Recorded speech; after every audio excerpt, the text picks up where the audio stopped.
salam sejahtera untuk kita. Perkenalkan, nama saya Wishy Krenshalwarin, jurusan Pendidikan Guru Sekolah Dasar, mahasiswa Universitas Patimorangun. Dalam video saya kali ini, saya akan menerangkan dari mata kuliah Pendidikan Pancasila mengenai menelusuri konsep dan urgensi Pancasila sebagai menelusuri konsep dan urgensi Pancasila sebagai sistem filsafat. Dengan materi yang pertama, konsep Pancasila sebagai sistem filsafat. Sebelum kita lanjut lebih jauh, kita akan diperkenalkan dengan pengertian filsafat. Pengertian filsafat ini dikemukakan oleh Titus, Smith, dan Nolan. Pengertian yang pertama, filsafat adalah sekumpulan sikap dan kepercayaan terhadap kehidupan yang biasanya diterima secara tidak kritis. Ini termasuk dalam antiformal. Sedangkan pengertian yang kedua, filsafat adalah suatu proses kritik atau pemikiran terhadap kepercayaan dan sikap yang sangat dijunjung tinggi. Pengertian ini termasuk dalam formal. Sedangkan pengertian filsafat yang ketiga, yaitu filsafat adalah usaha untuk mendapatkan gambaran keseluruhan. Arti pengertian ketiga ini termasuk dalam arti komprehensif. Sedangkan pengertian yang keempat, filsafat adalah analisa logis dari bahasa serta penjelasan tentang arti kata dan konsep, termasuk dalam arti analisis logis.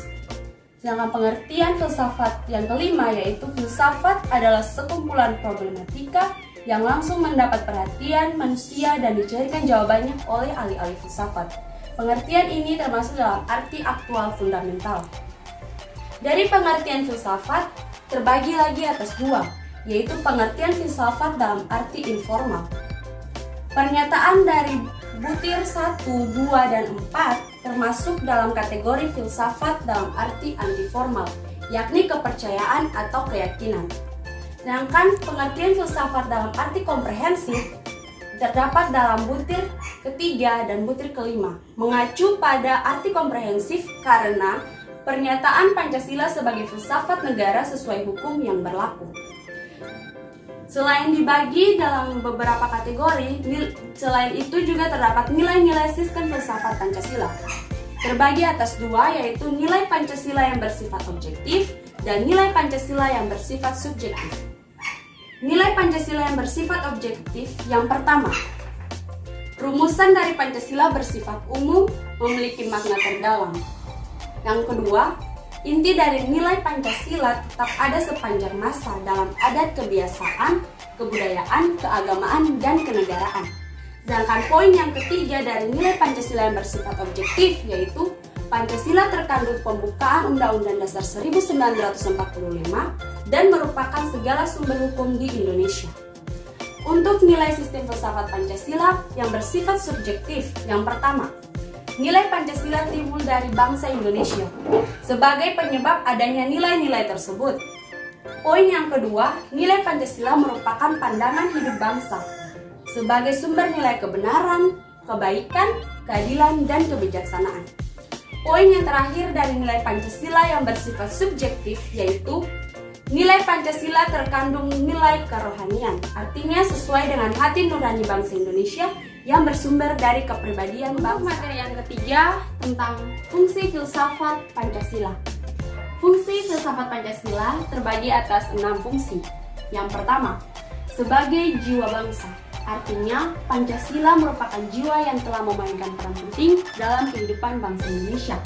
Sedangkan fungsi yang kedua sebagai sumber dari semua sumber hukum. Fungsi yang ketiga yaitu sebagai falsafah hidup bangsa, memiliki kesatuan bangsa yang mengandung nilai kepribadian bangsa. Sedangkan fungsi filsafat Pancasila yang keempat yaitu sebagai dasar negara. Fungsi ini untuk mengatur dan menyelenggarakan pemerintahan negara. Sedangkan fungsi filsafat Pancasila yang kelima yaitu memberi hakikat kehidupan negara. Dengan begitu kita dapat mengetahui sifat kehidupan sosial.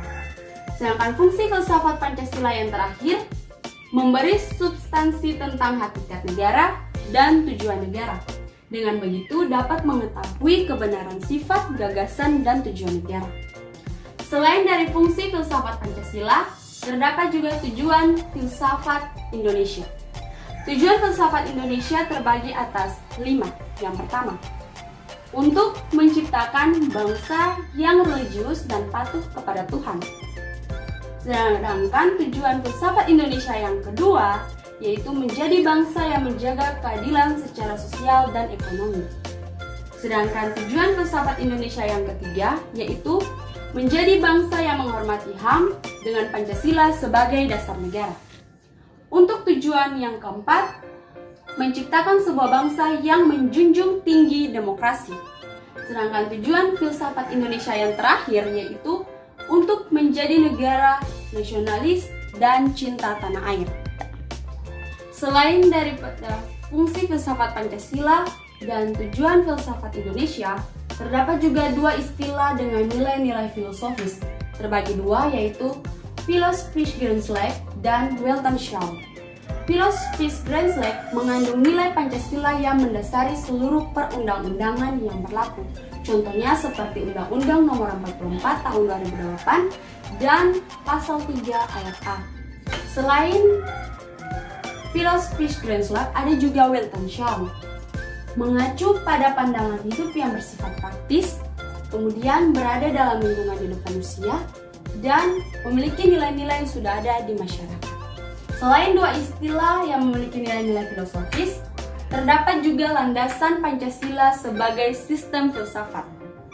Landasan Pancasila sebagai sistem filsafat terbagi atas 4 bagian. Yang pertama, filsafat Pancasila sebagai geneticus object. Ini dipergunakan untuk mengkritisi aliran filsafat yang tidak sesuai dengan nilai Pancasila.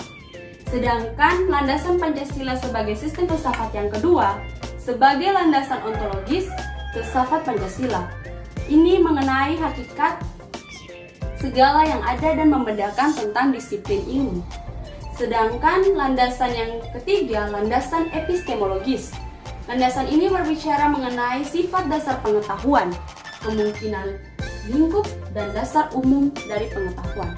Sedangkan landasan yang terakhir yaitu landasan aksiologis Pancasila. Landasan aksiologis Pancasila ini mempelajari nilai-nilai dan teori kita. Selain materi pertama yang sudah kita bahas tadi, kita akan lanjut pada materi yang kedua, yaitu mengenai urgensi Pancasila sebagai filsafat. Urgensi Pancasila sebagai filsafat atau filsafat Pancasila artinya refleksi filosofis mengenai Pancasila. Dari urgensi Pancasila sebagai filsafat terbagi lagi memiliki makna, yaitu makna filsafat Pancasila.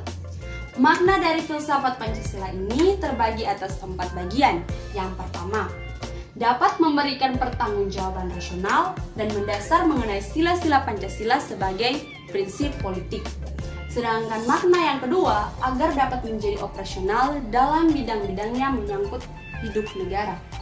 Sedangkan makna yang ketiga, agar dapat membuka bidang dalam dialog dengan berbagai perspektif baru dalam kehidupan berbangsa dan bernegara. Sedangkan makna filsafat Pancasila yang keempat yaitu agar dapat menjadi kerangka evaluasi terhadap segala kegiatan yang menyangkut kehidupan bernegara. Dalam urgensi Pancasila sebagai sistem filsafat, ada satu pertanyaan yang perlu kita bahas, yaitu mengapa manusia memerlukan filsafat? Alasannya di sini yaitu ada dua. Yang pertama, manusia telah memperoleh kekuatan baru yang besar dalam sains dan teknologi untuk memperoleh ketentraman dan kenikmatan. Alasan yang kedua dari pertanyaan mengapa manusia memerlukan filsafat yaitu filsafat melalui kerjasama dengan disiplin ilmu memiliki peran yang sangat penting untuk membimbing manusia kepada keinginan dan aspirasi mereka. Dari pertanyaan tersebut memiliki faedah filsafat. Faedah filsafat yang pertama, filsafat untuk menjajaki kemungkinan adanya pemecahan terhadap problem kehidupan manusia. Faedah filsafat yang kedua yaitu filsafat adalah suatu bagian dari keyakinan yang menjadi dasar perbuatan manusia. Ide filsafat membentuk pengalaman manusia itu sendiri. Sedangkan faedah filsafat yang ketiga yaitu filsafat adalah kemampuan untuk memperluas bidang-bidang kesadaran manusia agar dapat membedakan lebih kritis dan pandai. Telah menyaksikan video pembelajaran dari pendidikan Pancasila mengenai menelusuri konsep dan urgensi Pancasila sebagai